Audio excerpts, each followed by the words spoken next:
What's up, everybody? This is your boy Uber Hikari, aka the Nerd Nigga, here to bring you another video with no frills, just the analysis. And today I'm here to bring you the episode 1 review of Attack on Titan entitled To You 2,000 Years Ago. It's finally here, ladies and gentlemen. It's finally here. My reaction? Wow. Wow, I can just feel it in my bones. I can feel it. This series is going to be amazing. Absolutely amazing. Everything about this first episode was fucking awesome. Awesome, man. Damn, man. First of all, I've read the manga. I'm up to date with the manga. I thought the manga was awesome. The anime, man, seeing this stuff brought into motion with the music and everything, it's just epic. Just fucking epic. Everything about this series is going to be epic. I can feel it. I can feel it in my bones. I just know. I got observation hockey on this one. Observation hockey on this one. I just know. So I'm gonna break this into maybe 5 or 6 parts. This episode review. It won't be like that often. This is just the first episode review, so I got to talk about some things that I wouldn't normally talk about in every episode. So first, let me talk about the animation. Beautiful and stunning. I really like the animation. I especially like the fact that there's no CGI. I'm not a big CGI guy, or maybe I'm just blind, but I didn't see any CGI in this episode, and I hope there won't be any in the next episodes, because I'm just not a big CGI guy. I really like it when people draw out the animation, storyboard it. I just like that more, because it feels more authentic to me. CGI has that fake feeling to it, if you know what I mean. And I like the thick brush strokes, because it's not like those pencil thin drawings. It's actually thick brush strokes that give some definition, especially when it comes to the faces and the facial features of the characters. So I really like that style of animation as well.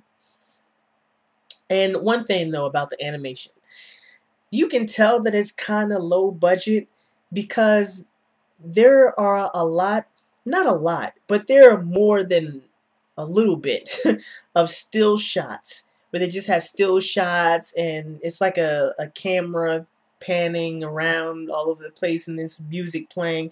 So you can tell they probably didn't have enough money to animate everything. So there are a couple of still shots, but hell, that's okay, because the animation is still beastly. Also, I'm really loving this animation, especially compared to the artwork in the manga. Now, I won't say that the artwork in the manga is absolute shit,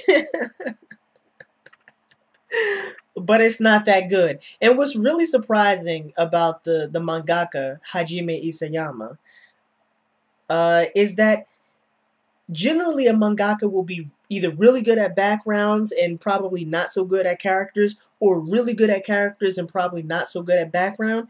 It looks like Isayama's not good at either one. And like I said, the artwork isn't shit, but it's still like not very good, to put it that way. He's just not a very good artist. And I really love the animation, because it fills out, for example, the background in a way that Isayama just doesn't have the ability to in the manga. So, for example, the backgrounds, all the backgrounds look way better than it does in the manga, and especially the settings, the village. The village has so much more depth and so much more definition, and it has so much more of a personality in the anime as opposed to the manga. So I really like the artwork in the anime as opposed to the manga. So let me just state that emphatically.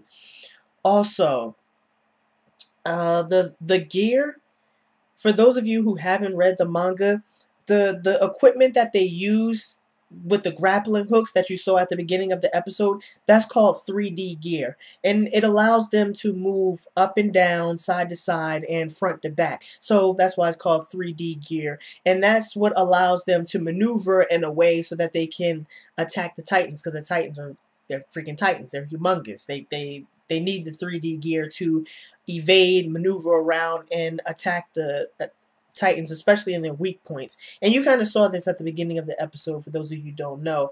The weak point is right behind the neck. So they have to use those blades to cut a huge chunk out of the back of the Titan's neck, and that's how they kill them.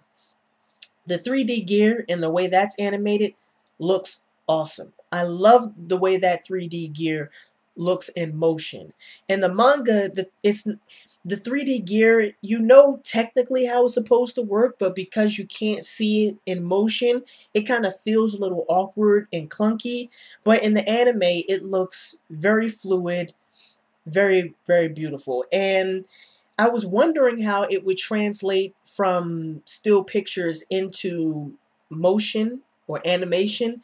And it sort of reminds me of the way Spider-Man does his web slinging, or the way Batman has his grappling hooks and he goes from building to building. That's pretty much exactly what it looks like. So I really like what they did with the 3D gear and how they fluidly show it in motion. Also, I can just tell from that opening scene at the beginning of the episode, and from some of the action scenes and the openings and endings, that the choreography for the 3D gear fights are gonna be fucking amazing. I can just already tell. The way they show the acrobatics and the intricate movements, it looks freaking awesome. So I know that the Titan fights are going to be absolutely awesome, just off of that first opening scene and some of the action scenes and the openings and the ending. Also, let me briefly touch on the music. The opening and endings are okay. They're not great. I mean, at least for me. Maybe you guys like them. I didn't really find them spectacular. But I really like the in-show music. It has sort of that operatic feel to it, that high cultured epic opera type sound to it. Sounds like if any of you are familiar with Trailerhead, that's exactly what it sounds like. So I'm really digging that in-show music. And I think that I don't even know who the composer is for the music or who's doing the soundtrack, but whoever the composer is, they're doing a really good job at using that operatic sound to really capture the mood, and especially the horror when you have those deep dark tones, especially during the Titan invasion. I really like that music. I really like it. So now let me get into a brief summary and analysis of this episode. So in this episode, we're introduced to the main protagonist, who will be Eren Yeager, Mikasa, I believe her last name is Ackerman, and Armin. I can't remember his name, but yeah, so we're introduced to the main protagonist, and we're given pretty much the premise for the entire story, which is that humanity is pretty much constantly under attack by these titans, and they're anywhere from, generally, the smaller titans are anywhere from 5 to 15 meters tall. So that's about 15 to 45 feet tall. Humongous creatures. So you can just imagine how freaking scary these things are for all the people involved in the show. And they must be scared absolutely shitless. And the titans look creepy as fuck. The titans really, they don't scare me. They disgust me. They just look so fucking disgusting, man. They look like deformed humans. That's exactly what they look like. And their bodies are all misshapen, disproportionately shaped. So like sometimes they'll have really long legs and humongous torsos, but really short arms, or really short legs and really small torsos and really, really huge arms. It's just really, really, they look really disgusting. And the thing that really creeps me out about the Titans is the fact that they're always smiling. They always have these cheese smiles. And you just imagine something 45 feet tall, looking like a deformed human coming at you. You know that this thing is about to catch you and eat you. And all while it's doing is it just has this big cheese smile, like just this really retarded cheese smile. It's really creepy. And so yeah, that's pretty much the premise of the story, is that these titans are constantly attacking humans and pretty much eating them. I mean, that's what they're doing. And so in response, humanity has walled themselves off, and they've built this 50-meter tall wall. I'm pretty sure it's concrete. Not sure what it's made of, but it's a huge wall, several meters thick, 50 meters tall, 100 by 150 meters high, to pretty much protect themselves from these titans. And as the episode progresses, we're given some insight into how humanity has learned to cope with this situation and how they respond to this threat. So to give you some idea of the magnitude of the situation, uh, I've decided, I didn't decide this, but I just sort of did this as a thinking exercise. If you saw in the middle of the show, it tells you basically the space that humanity is confined to. And it's a series of 3 concentric walls. So there's this one wall, and then inside that is another wall that's a circle, and then inside that is another wall. So the outermost wall is Wall Maria. The second innermost wall is Wall Rose. And then the final wall, all the way at the center, is Wall Senna or Sina. Not sure how it's pronounced, but yeah, Wall Senna. And we're told that between the outermost wall, Wall Rose, and Wall Maria is the outermost wall, and Wall Rose is 100 kilometers.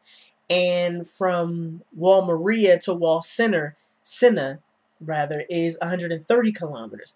And from the center to Wall Senna is 250 kilometers.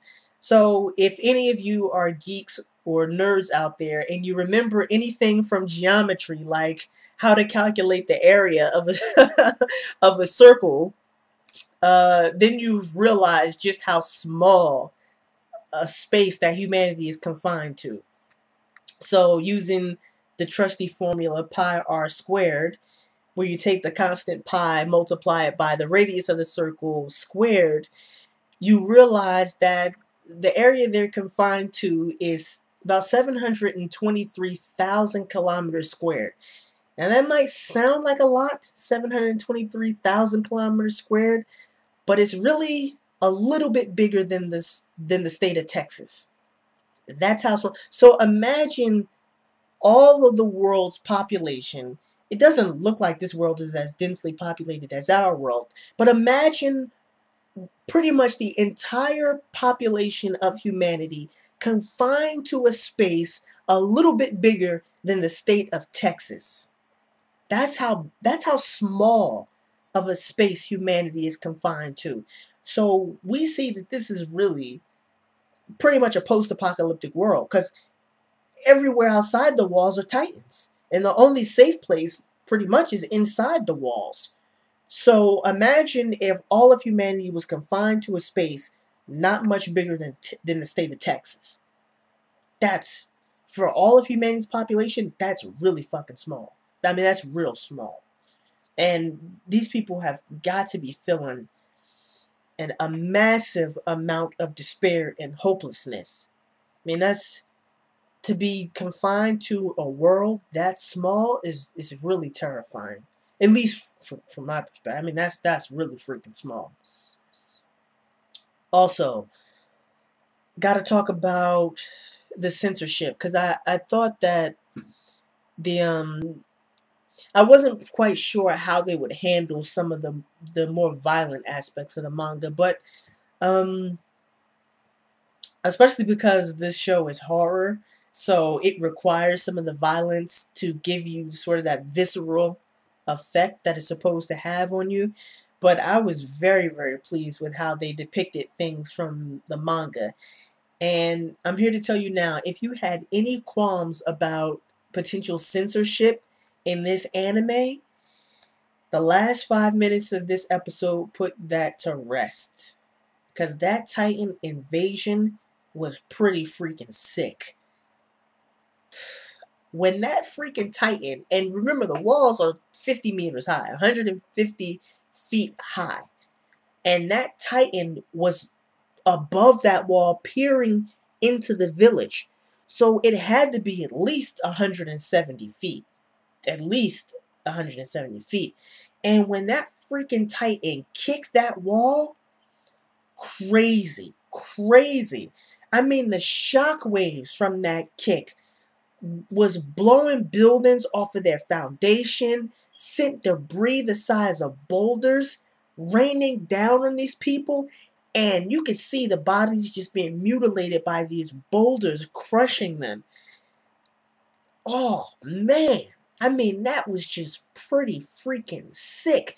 And did you see where the lady was holding the baby and the shock waves from when the Titan kicked the wall literally ripped the baby out of her arms and sent the baby flying? Wow. And of course, the most important part for the main protagonist was Erin's mother. First of all, her legs were just crushed by the house falling on half of her body. That's number one. And number two, although they didn't show her being eaten alive, because in the manga they show her being eaten alive, but in the anime here, the Titan kills her first and then eats her. And I thought, okay, so we got a little bit of censorship. And then right as I was thinking that, they showed the Titan chomp down on her body and just a rain, like it was raining blood all over the place. Pretty freaking gruesome, man. Pretty freaking gruesome. Oh, man. I'm loving this show. I'm just loving this show, man. It's going to be so freaking epic. I'm really looking forward to more scenes like that, because we got a lot more deaths like that coming. if the anime is going to be based anything like it is on the manga, and I suspect it will. Also, I like the way how we were introduced to multiple aspects of pretty much the remainder of human society. We know that it's a monarchy, for example, and that'll be important later on down the road, how the monarchy and the structure of the government is going to have an influence on the story. We're also introduced to those religious fanatics, and I'm telling you right now, as somebody who's read the manga, pay attention to those religious fanatics. Pay attention to those religious fanatics. And also we were introduced to various aspects of the military as well. So right off the bat, we get some insight into how society has structured themselves in the midst of this post-apocalyptic situation. And one of the most important themes of the story was introduced in this episode, which was the themes of escapism and denial and hopelessness and despair. And we see that right off the bat when Eren is talking to Hannes and the other soldiers, and they pretty much admit to not having a will to fight the Titans, and that they're just there for show. And we saw this actually when Hannes was about to fight one of the Titans, and that Titan started bearing down on him, put his swords back in the sheaths, and ran away. Like, I gotta get the hell up out of here. So, yeah, we were introduced immediately to this theme of hopelessness and despair. And Hannes even mentions that the townspeople, they don't like to see the soldiers fighting, because if they see them fighting, they'll be reminded of their situation. And so everybody is, or at least a large majority of society, is just given over to escapism and complete and utter denial of the situation. I mean, they don't even believe that the Titans, at least before this episode, they don't even believe that the Titans are a threat anymore, because it's been 100 years since the Titan attack. So, you know, they're just in utter denial about what's going on, because they really don't want to face the truth. And what's interesting and somewhat ironic is that even though these people are in the middle of escapism and denial, their fear and their despair and their hopelessness is just right below the surface, and it's palpable. And this was symbolized in the recon corps when they returned to the town. So basically, the recon corps is like the reconnaissance part of the military. They go on scouting missions outside the wall and try to find out vital information about the Titans and bring it back to everybody else, so that they can learn the weaknesses of the Titans and how to defeat them. But like I said, the hopelessness of the situation is symbolized in the recon corps, because when they return from their mission, you see that people are mutilated, missing arms, legs, bruised, battered, and a mother is looking for her son. She can't find her son, and she's trying to locate him. And the leader of the recon, who was the leader of that particular recon mission, hands her something that's bundled in the cloth, and the mother opens the cloth and it's an arm. And the guy says, "I'm sorry, but this was all we were able to salvage from your son." And you're just like, oh, oh man, that's pretty disgusting, man. And the mother asks, "Well, I know my son wasn't a hero, but was he at least useful? I don't want him to have died in vain." And then the leader of the recon corps of that mission, he just breaks down and he says that we haven't made any progress. Nothing has changed. And that's kind of crazy if you think about it, because before the Titan attack in this episode, that wall had been up for 100 years. So there hadn't been a Titan attack in 100 years. So you have to think that they've been going on scouting missions for 100 years and they still have made no progress. I mean, that's pretty crazy when you think about it. Also, we get some pretty good characterization, at least for a beginning to the series, for Eren Yeager, the main protagonist of the of Attack on Titan. And this episode was sort of basically some backstory for him, how he went into the Legion Corps and why he wanted to go into the Legion Corps, and sort of his motivations and his objectives.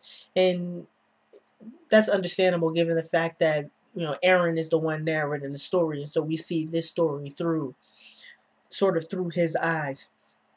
And we really get a glimpse of his fanaticism, which is really, really, really blatant in the manga, and that sort of carries over into the anime. Eren has this sort of almost pathological obsession with exterminating the Titans, which is in stark contrast to, like I said, the majority of the other people living inside the walls, who don't want anybody to go outside the walls. They don't want to go outside the walls. They don't want to think about what's outside the walls. And here we have Eren, who's sort of obsessed with going outside the walls and obsessed with just genociding all of these Titans. And so we get some insight into his worldview and his ideology. And we see that for Eren, surviving just isn't enough. And he talks about the fact that that a lot of people see the walls as protecting humanity from the Titans, but they're really not protection. They're actually cages. And for Eren, the walls as cages come to represent how humanity is sort of hemmed in like livestock, waiting to just be slaughtered by subsequent Titan invasions. And so for Eren, he doesn't want to live like an animal, like a livestock. For him, surviving is not enough. For him, being a human is about more than just staying alive. It's about freedom, it's about liberation, and it's about getting outside the cages of those walls that are supposedly protecting humanity and keeping them safe. And in this sense, I suppose that Eren is not really the traditional hero. He's sort of like an anti-hero, because while it's clear that I don't even think he's doing this for humanity. I think to some extent it's clear that he wants humanity to be free, and he wants them to be liberated from the threat of the Titans. But mostly he's motivated by a sense of vengeance and not these sort of heroic ideals. So yeah, I mean, and in some sense, he actually feels some disdain for humanity for indulging in escapism and denial. So he has sort of these traditional anti-heroic qualities where he's not sort of motivated by virtue and principle and justice, but by a personal sense of vengeance against the Titans. So I think that's pretty much interesting, and I'm really interested to see where the writers take his character in the anime as opposed to the manga, or if there'll be any difference at all. And also, in closing, I have to mention this. Uh, Make sure you pay attention to Eren's father, because there's something fishy about that guy. There's something really fishy about Eren's father. And there's a couple of reasons why I believe this. First, when Eren tells his mother and his father that he wants to go into the Legion or the Recon Corps or whatever it was, he wants to go into the army to fight the Titans, and his mother doesn't want him to go. And his father remarks, he says, "Nothing can suppress a human's curiosity." Really? So here are the facts about Eren's father. We know he's a medical doctor. We know that the Titans look like some sort of lab experiment gone wrong.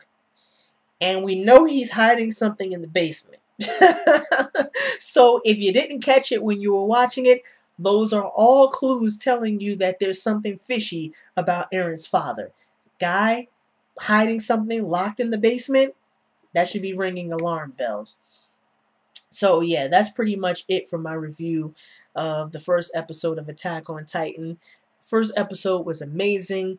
Loving the animation, loving the action and the violence, and I just can't wait to see where they take this series. So this was your boy Uber Hikari, aka the Nerd Nigga.